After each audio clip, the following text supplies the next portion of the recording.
Life line కార్యక్రమానికి తిరిగి స్వాగతం. డాక్టర్, ఈ ఫ్యాటీ లివర్కి అసలు కారణాలు ఏంటి? ఈ ఫ్యాటీ లివర్కు ముఖ్యంగా ఆల్కహాల్ త్రాగటం అనేది ముఖ్య కారణం అండి. ఈ ఆల్కహాల్ తాగటం వల్ల ఫస్ట్ లివర్ అనేది ఫ్యాటీ లివర్గా మారుతుంది. అంటే అక్కడ ఉండేటువంటి టిష్యూలో ఫ్యాట్ ఎక్కువ చేరుతుందండి. దాన్ని నెగ్లెక్ట్ చేయటం వల్ల ఫైబ్రస్ టిష్యూ అని ఒకటి ఉంటుంది, అది ఏర్పడుతుంది. దాన్ని కూడా నెగ్లెక్ట్ చేయడం వల్ల నెక్స్ట్ సిర్రోసిస్ ఆఫ్ లివర్ అని ఉంటుందండి. సిర్రోసిస్ ఆఫ్ లివర్ అంటే ఇంకా అది స్టోన్ లాగా గట్టిపడిపోయి మొత్తం డెడ్ అయిపోవడం జరుగుతుంది. లివర్కు ఉండేది ఒకటి ఏంటంటే సగం డెడ్ అయిపోయినా కానీ మరలా కానీ రీగ్రోత్ అయ్యేటువంటి అవకాశం లివర్కు ఉంటుందండి. ముఖ్యంగా ఎక్కువ ఆల్కహాలిక్ నెగ్లెక్ట్ చేయడం వల్ల, ఎక్కువ ఆల్కహాల్ తీసుకోవడం వల్ల ఈ ఫ్యాటీ లివర్ నుంచి ఫైబ్రాటిక్ లివర్, నెక్స్ట్ అక్కడి నుంచి సిర్రోసిస్ ఆఫ్ లివర్ వచ్చే అవకాశం ఉంటుంది. అలాగే కామెర్లు సాధారణంగా వర్షాకాలం మొదలైన తర్వాత వస్తాయి అంటారు, లేకపోతే ఒక్కొక్క సీజన్లో వస్తాయి అంటారు. అలాగే కామెర్లు రావడానికి అసలు మెయిన్ కారణం ఏంటంటారు? ఇప్పుడు కామెర్లు రావడానికి ముఖ్యంగా 3 కారణాలు ఉన్నాయండి. అది హీమోలైటిక్ జాండీస్ అంటారు. అంటే ఈ రక్తనాళాలు ఉంటాయి, రక్తనాళాల్లో హిమోగ్లోబిన్ ఉంటుంది. హిమోగ్లోబిన్ అనేది బ్రేక్ అయిపోవడం వల్ల వచ్చేటువంటి జాండీస్ ఒకటి ఉంటుంది. ఇది కొన్ని రకాలైనటువంటి వైరల్ ఫీవర్స్, కొన్ని రకాల డ్రగ్స్లో వస్తుందండి. ఇది రక్తానికి సంబంధించినటువంటి రక్త కణాలు విచ్ఛిన్నం కావడంలో వచ్చే జాండీస్. నెక్స్ట్ ఇంకొకటి హెపటోసెల్యులార్ జాండీస్ అంటారు. అంటే డైరెక్ట్గా లివర్కు వైరస్ సోకటం వల్ల. ఇప్పుడు ముఖ్యంగా ఎందుకు వస్తుంది వర్షాకాలం అంటే, వర్షాకాలంలో ఇది ఆహార పదార్థాలన్నీ కలుషితం అయిపోయి ఉంటాయి. దానివల్ల ఏంటంటే అక్కడ ఉండేటువంటి బ్యాక్టీరియా కానీ వైరస్ కానీ అవి లోపలికి ప్రవేశించడం వల్ల వచ్చేది హెపటోసెల్యులార్ జాండీస్ అంటారు. ఇంకొకటి అబ్స్ట్రక్టివ్ జాండీస్ అంటారు.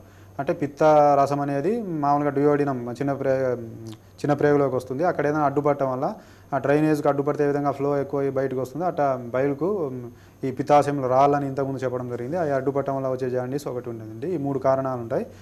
వీటిలో కామన్గా వచ్చేది హెపటోసెల్యులార్ జాండీస్. అది హెపటైటిస్ ఏ, బి, సి ఈ వైరస్ వల్ల వచ్చేది అంతా జాండీస్ అండి. వీటిల్లో ముఖ్యంగా మనకు హెపటోసెల్యులార్ జాండీస్ అనేది అది ఈజీ క్యూరబుల్ ఉంటుంది. నెక్స్ట్ అబ్స్ట్రక్టివ్ జాండీస్ అనేది ఒక్కోసారి మెడిసిన్తో ఒకసారి సర్జికల్గా ఉంటుంది.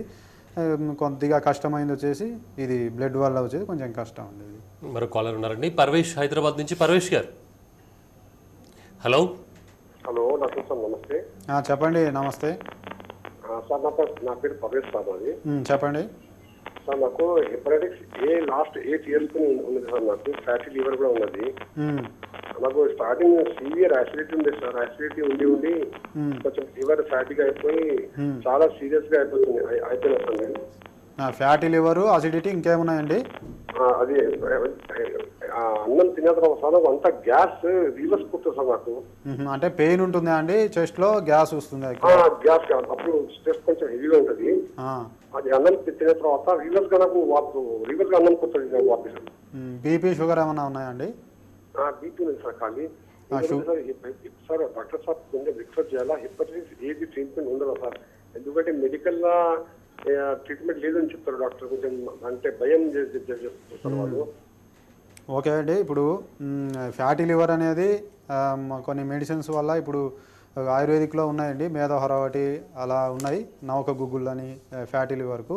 నెక్స్ట్ అసిడిటీకి వచ్చేసి విపత్తికర చూర్ణం అనేది ఉంటుందండి, అది కూడా వాడండి. ఇంకొకటి హెపటైటిస్ బి అంటే అండి అది ఒకసారి పాజిటివ్ వస్తే నెగటివ్ రావడం కష్టం అండి. నెగటివ్ వచ్చిన మాత్రాన మనం ఆందోళన పడాల్సిన అవసరం లేదు. దానికి వైరల్ ఆర్ఎన్ఏ టెస్ట్ అని ఒకటి ఉంటుంది, వైరల్ లోడ్ అని, అది చేయించాలండి. దాంట్లో మినిమం ఎంత వైరస్ ఉందని తెలుస్తుంది అది చేపిస్తే. అది మనకు రిస్క్ అనేది కొంత వైరస్ ఎక్కువ ఉంటేనే మనకు రిస్క్ ఉంటుంది. దానికంటే తక్కువ ఉంటే ఏం భయపడాల్సిన అవసరం లేదు. ఈ ఆయుర్వేదిక్లో మనకు మంచి మెడిసిన్స్ ఉన్నాయి హెపటైటిస్ బి. మీరు ఒకసారి వచ్చే ముందు వైరల్ లోడ్ అని ఉంటుంది, ఆ ఎగ్జామినేషన్ చేయించుకొని మీరు రాండి, మీకు మంచి ట్రీట్మెంట్ ఉంటుంది. ఓకే, మరో కాలర్ ఉన్నారండి. హలో. హలో, మీ పేరండి? ఓకే, డాక్టర్ గారితో మాట్లాడండి. మీ పేరు చెప్పండి. హలో. మీరు టీవీ వాల్యూమ్ తగ్గించాలి, మొత్తం పూర్తిగా తగ్గించండి. టీవీ వాల్యూమ్ తగ్గించండి. హలో. హలో అండి, డాక్టర్ గారితో మాట్లాడండి. తగ్గించాం సార్. మాట్లాడండి, డాక్టర్ గారితో మాట్లాడండి. మీ సమస్య ఏంటి చెప్పండి. సార్ నమస్తే సార్. నమస్తే, చెప్పండి సార్. మా ఫాదర్ కి 4 years కింద లివర్ లో పిత్తాశయంలో రాళ్ళు వచ్చాయని చెప్పారు సార్. గాల్ పాదంలో స్టోన్స్ వచ్చాయని చెప్పారు. అయితే దానికి సంబంధించి ఇన్ఫెక్షన్ ట్రీట్మెంట్ ఇచ్చారు సార్. అయితే మేము దానికి సంబంధించి మళ్ళీ దానికి లాప్రోస్కోపిక్ ద్వారా ఆపరేషన్ చేయించాలన్నా సార్, మేము చేయించలేదు. మళ్ళీ వచ్చే అవకాశం ఉంటుందా సార్? లేకపోతే పిత్తాశయంలో రాళ్ళు ఉంటాయన్న ప్రమాదమా, లేకపోతే అలా ఉంటాయా అవి? అదే అండి, పిత్తాశయంలో రాళ్ళు ఉంటే ప్రమాదమా అంటే అది ఎప్పుడైతే పెయిన్ ఎక్కువ సైజు ఉండి పెయిన్ ఎక్కువ ఉండి ఆ గాల్ బ్లాడర్ ఇన్ఫ్లమేషన్ ఉంటే కనుక అప్పుడు కంపల్సరీ సర్జరీ చేయాలండి. అలా కాకుండా మనకు అసిమ్టమాటిక్గా అంటే పెయిన్ లేకుండా ఆల్రెడీ స్టోన్స్ ఉంటే కనుక మనం ప్రికాషన్గా ఆయుర్వేదిక్ కొన్ని మెడిసిన్స్ ఉంటాయి. ఇప్పుడు ఉదాహరణకు ఆరోగ్యవర్ధిని బట్టి అని ఇంకా వేరే వేరే మెడిసిన్స్ ఉన్నాయండి. అవి వాడటం వల్ల మనకు స్టోన్ ఒక 6 months 7 months పట్టవచ్చండి. అవి మెడిసిన్స్ వాడటం వల్ల ఆ స్టోన్ అనేది కరిగిపోతుంది. కానీ ఎమర్జెన్సీగా ఎక్కువ ఉండి అది ఇన్ఫ్లమేషన్ వస్తేనే కంపల్సరీ సర్జికల్ అనేది కంపల్సరీ అవసరం. సర్జరీ చేయటం వల్ల వచ్చిన ప్రాబ్లం ఏమిటంటే ఇంకా నెక్స్ట్ మనం ఏదైనా చికెన్ కానీ అలా ఫ్యాట్ ఎక్కువ ఉండేటి తీసుకుంటే అవి జీర్ణం కావడం కష్టమవుతుందండి. మీకు అంత ఎక్కువ సివియారిటీ లేదు కాబట్టి ఒకసారి ఆయుర్వేదిక్ మెడిసిన్స్తో ట్రై చేయండి. వాటితో పాటు ఎక్కువ ఫ్యాట్ తీసుకోవద్దు. వెల్లుల్లి అలాంటివి మీరు ముఖ్యంగా వెల్లుల్లి అనేది ముఖ్యంగా వాడండి. మీకు ఏదైనా డౌట్స్ ఉంటే ఆ రిపోర్ట్స్ తీసుకురండి. మేము ఆయుర్వేద ఇంటర్నేషనల్లో వీటికి గాల్ బ్లాడర్ స్టోన్స్కు ప్రత్యేకమైనటువంటి చికిత్సలు అనేవి ఇవ్వడం జరుగుతుంది. మీరు ఒకసారి వచ్చి కన్సల్ట్ కాండి. మరో కాలర్ ఉన్నారండి, పద్మ మహబూబ్ నగర్ నుంచి. పద్మ గారు చెప్పండి. డాక్టర్ గారితో మాట్లాడండి. డాక్టర్ గారు, ఎస్ మాట్లాడండి. సార్ నమస్తే సార్. నమస్తే, చెప్పండి పద్మ గారు. సార్ మా అక్కగారికి లివర్ పూర్తిగా చెడిపోయింది సార్. లివర్ ఏం మరి డాక్టర్ గారు అంటున్నారు ఆమె మద్యపానం అవి తీసుకోకుండా ఉప్పు కారం అవి తగ్గిస్తే ఉంటూ ఒక 6 months అన్నారు సార్. దానికి ఇంకా వేరే ఆర్థరైడ్గా ఏమి ట్రీట్మెంట్ లేదా సార్? కాదండి, మొత్తం డ్యామేజ్ అయితే ఇంకేం చేయలేమండి. మనకు మినిమం 50% ఉన్నా మనం ఆయుర్వేదిక్ మెడిసిన్తో ట్రై చేసేటువంటి అవకాశం ఉంటుందండి.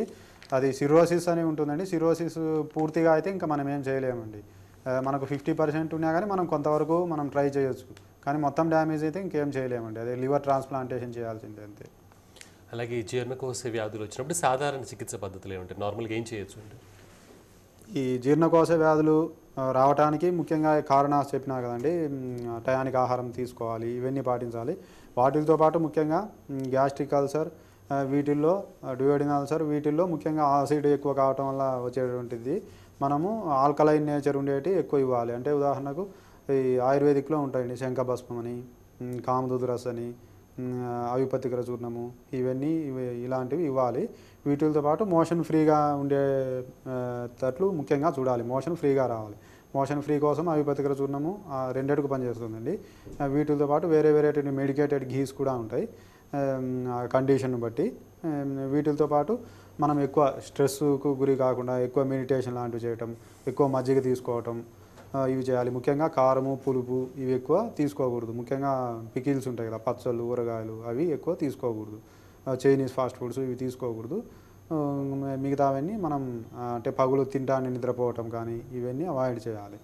తిన్న వెంటనే కొద్దిగా ఆయుర్వేద ప్రకారం 100 అడుగులు నడవమంటాడు. తిన్న వెంటనే 100 అడుగులు నడిచేసి ఫస్ట్ ఎడమ సైడ్ తిరిగి పడుకోవాలి. ఇవన్నీ నియమాలు పాటించడం వల్ల మీకు రాకుండా ఉండేటువంటి అవకాశం ఉంటుంది. అలాగే మీ ఆయుర్వేద ఇంటర్నేషనల్ హాస్పిటల్లో వీటికి సంబంధించి ఎలాంటి చికిత్సలు ఉన్నాయంటారు? అలాగే టెస్టులకు సంబంధించి కానీ చికిత్సకు సంబంధించి కానీ ఏ పద్ధతులు ఉన్నాయి? ఈ మన ఆయుర్వేద ఇంటర్నేషనల్ అంటే ఇవి గాల్ బ్లాడర్ స్టోన్స్కి అయితే నెక్స్ట్ గ్యాస్ట్రిక్ అల్సర్, డ్యూయోడినల్ అల్సర్కు సపరేట్ ఆ సిమ్టమ్స్ని బట్టి వేరే వేరే కాంబినేషన్ అనేది కొంత అనుభవజ్ఞులైన డాక్టర్ల బృందంచే అవి ఒక కాంబినేషన్, ఒక కాంపోజిషన్ అనేది చేయటం జరిగింది. ఆయుర్వేదిక్ మెడిసిన్ మంచి రిలీఫ్ అనేది ఉంటుంది.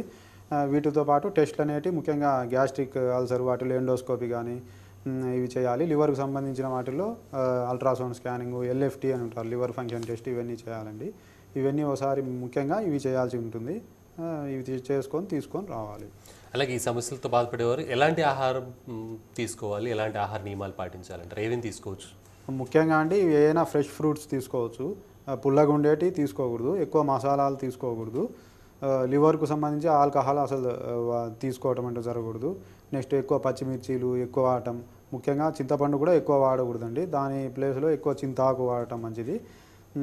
తిన్న వెంటనే ఇంతకుముందు చెప్పడం జరిగింది, తిన్న వెంటనే పడుకోవడం కానీ, నైట్ ఎక్కువసేపు మేలుకోవడం కానీ, నైటు ఇప్పుడు కూడా త్వరగా తినేసి అర్లీ మార్నింగ్ బ్రాహ్మీ ముహూర్తం అంటారు 4:30కి ఆ ప్రాంతానికి కానీ లేయాలి. ఫస్ట్ మోషన్ అనేది ఫ్రీగా ఉండాలి. మలం మూత్రం అంటే మూత్రం ఫ్రీగా ఉండాలి. మలం ఫ్రీగా ఉంటే ఈ ఫస్ట్ ఏంటంటే సిమ్టమ్ మలం ఫ్రీగా ఉంటే కనుక ఆ డైజెస్టివ్ సిస్టమ్ లేదా జీర్ణవ్యవస్థకు సంబంధించినటువంటి వ్యాధులు దాదాపు దగ్గరికి దరిచేరవు. మెయిన్ ఫస్ట్ ఎప్పుడైతే మలబద్ధకం ఉందో మొత్తం అక్కడి నుంచి స్టార్టింగ్ మొత్తం వేరేటువంటి ప్రాబ్లమ్స్ వచ్చేటువంటి అవకాశం ఉంటుంది.